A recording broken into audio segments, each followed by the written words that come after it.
Our recipe for today is very easy spam ramen you can do at home, and you can find ingredients in your kitchen pantry. So we start off by boiling an egg, okay, for 6 minutes. Okay, and then while waiting for the egg to be cooked, let's fry our spam slices. I fried about 3 pieces of them. Okay, and then we will brown them on both sides.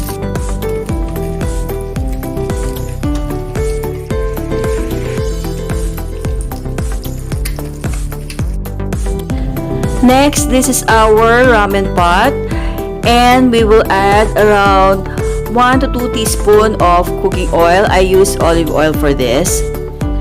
Okay, so we will heat this for a while, and then I'm going to add some green onion slices or leeks that I sliced thinly into strips, and we were going to sweat this for a while until it turns a little bit brown.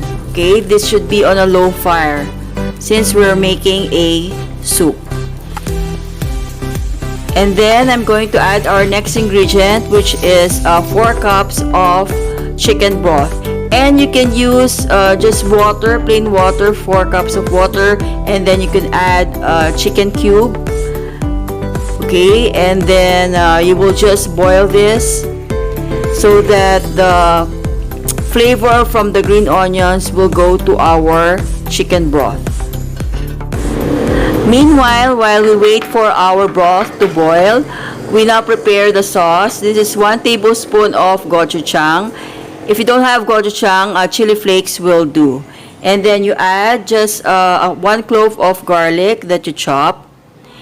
And then 1 tablespoon of sugar to balance the spiciness of our sauce.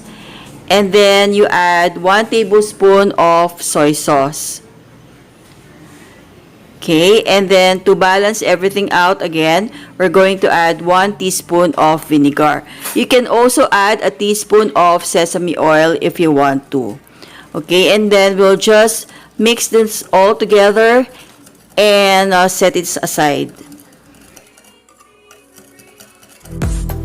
Okay, now that our broth has been boiling for a while, we're now ready to add our sauce that we made earlier. Okay, so this will add flavor to our ramen.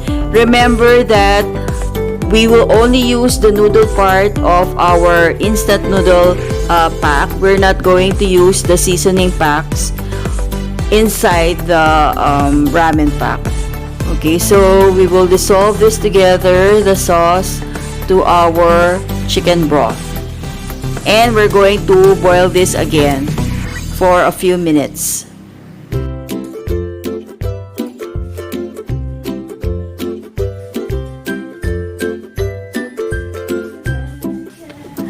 Okay, now we check our broth again, and for sure the broth really tastes good. And then now we add our noodles. Okay, so I like the noodles to be al dente. So this will just cook around 2 to 3 minutes. Okay. Now we go to my favorite part, which is plating the dish.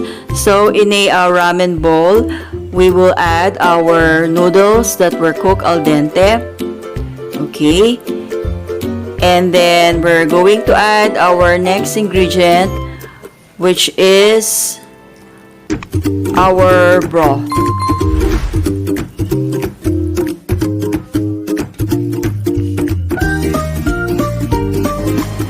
Then we put our spam slices that we fried a while ago.